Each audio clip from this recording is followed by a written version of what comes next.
about some of the comments that you made this week as pertains to your Alabama Crimson Tide. And we're talking about this NIL situation. You said they have less than $20 million in NIL when other programs are spending upwards of $40 to $50 million. That feels like a big gap between Alabama, which we typically look at them as one of the haves, not the have-nots. Can you kind of circle back on that for us and what you meant when you said that?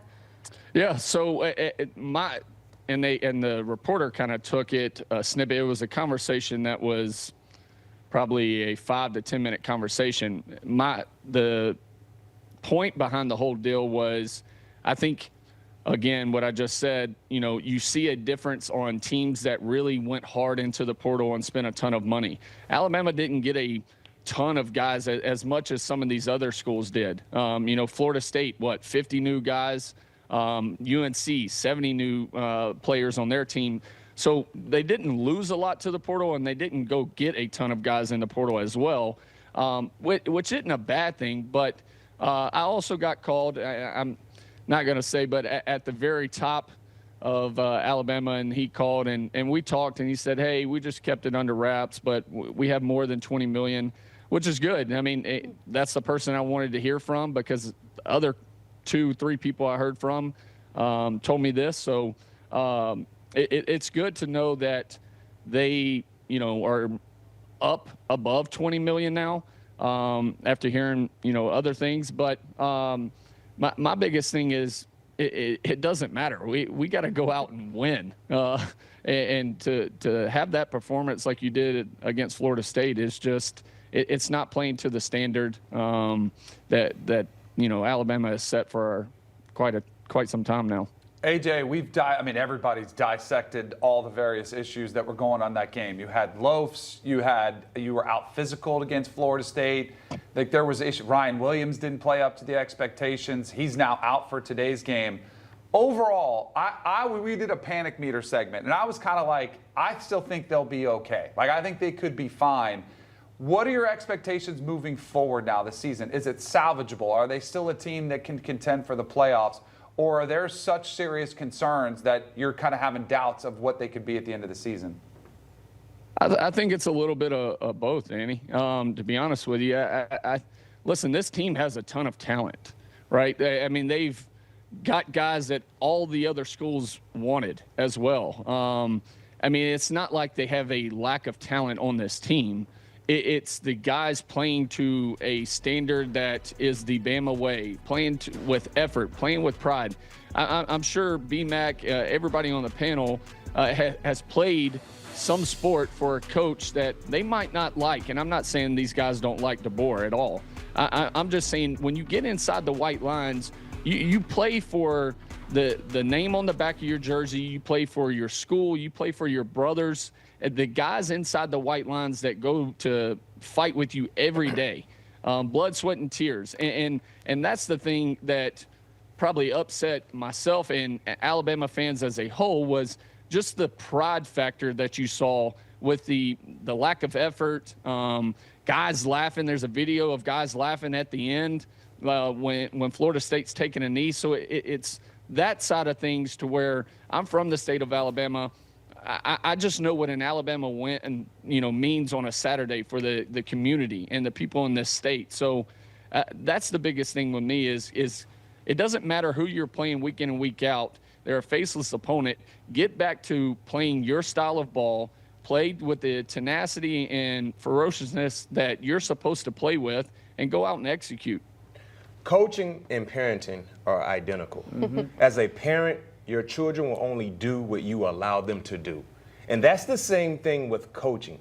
Players will only do what you allow them to do as a coach. When Nick Saban was there, he did not allow any of the foolishness that we're talking about.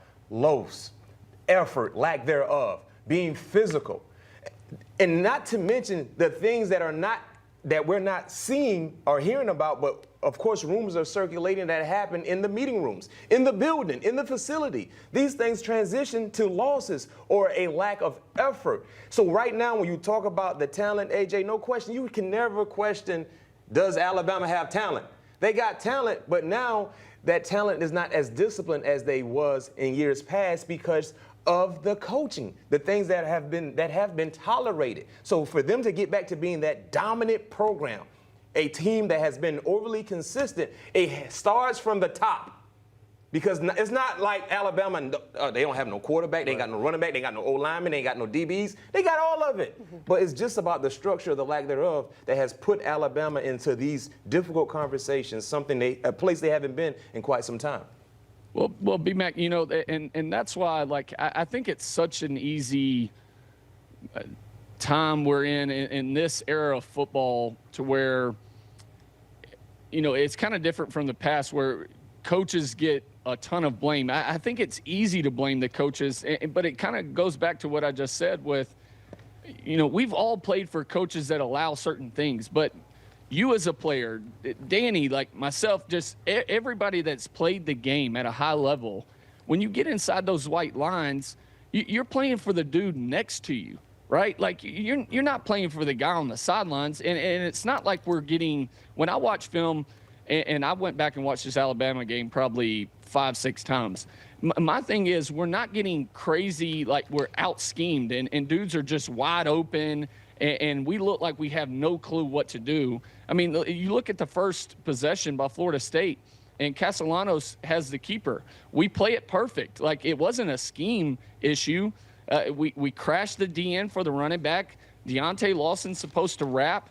You know, and play the scrape side of it, and he didn't. He took 2 steps in, and then he loafed running out to get Castellanos. So that's my issue is I understand, and listen, I do think this team takes a little bit of Coach DeBoer's demeanor, right? He's a calm, relaxed, laid-back guy.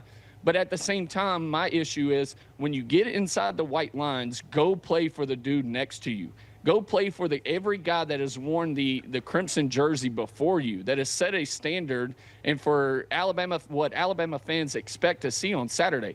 That's my biggest issue, because these dudes are getting paid a ton of money now to go perform. And everybody on this panel knows in the pros, and it's the difference from college, when you don't perform in the pros, what happens to you? You get cut. And my biggest issue is there's no fear of the bench for this team. It's not a fear of coach. Like when we were playing, we had a fear of being put on the bench because we knew Coach Saban wasn't going to play it, and he'd just put the next guy up. And right now it looks like nobody has that fear. They just, I can do whatever I want because I'm going to keep playing. So. AJ, we had a ton of quarterbacks last week that were, massive expectation. We talked in the pregame last week, and some of them fell short of those expectations. And now they're receiving a lot of criticism. I'm talking about Ty Simpson, Arch Manning, some of these premier programs where that crucible is about as hot as it's ever going to get right now. What would you tell to some of those quarterbacks that need big bounce-back games, that need to kind of erase that performance from last week? What advice would you have for them? Yeah, my biggest thing is don't pay attention to social media. As much as I hate to say it because I'm on this side of it now, but don't pay attention to myself and Danny and everybody else that's talking, all the talking heads. Go out and put your head down and go to work. Listen, for Arch, and we talked about this, Danny, being quarterbacks, but I felt like the expectations that the media had set on this kid, I mean, him being the Heisman favorite and not really starting a season yet was just something that's impossible to reach, right? So, and then, for guys like Ty and other quarterbacks, listen, you at Alabama, it's the head coach of Alabama and then the quarterback. You're more than the governor himself or herself right now. So you're going to be criticized. I told this story earlier in the week. We lost the game of the century, so-called, to LSU 9-6. I was taking a girl out to eat the following Tuesday at Wenzel's, and this family of 4 was walking out, and they had a kid that was probably a boy that was probably 16, 17 years old looking, and he was giving me an absolute death stare. and when I come out from eating and we're walking to the car, I had a piece of notebook paper that was the largest piece of notebook paper I've ever seen in my entire life. And it was filled from top to bottom. And it was how bad I am. I should never play football again, blah, blah, blah. Like, that's what happens at Alabama, right? That's the expectations that they have on you as a team and as a quarterback. Kind of balled it up and hopefully threw it in that kid's face at that time because we went on to win the national championship that year. But just put your head down, go to work, and go out and play each Saturday like you're supposed to. I love it. I mean, it is And you know just the best part different about that in story college football. is when they had the rematch, and I love the play calling in that national championship game because they came out throwing. A lot of people thought they were going to be running the football. Yeah. A lot of play action, put the ball in AJ's hands. He connected early, and then it was off to the races after that one. Love it. AJ, thank you so much for being on the show. It's just not the same I without miss you. y'all.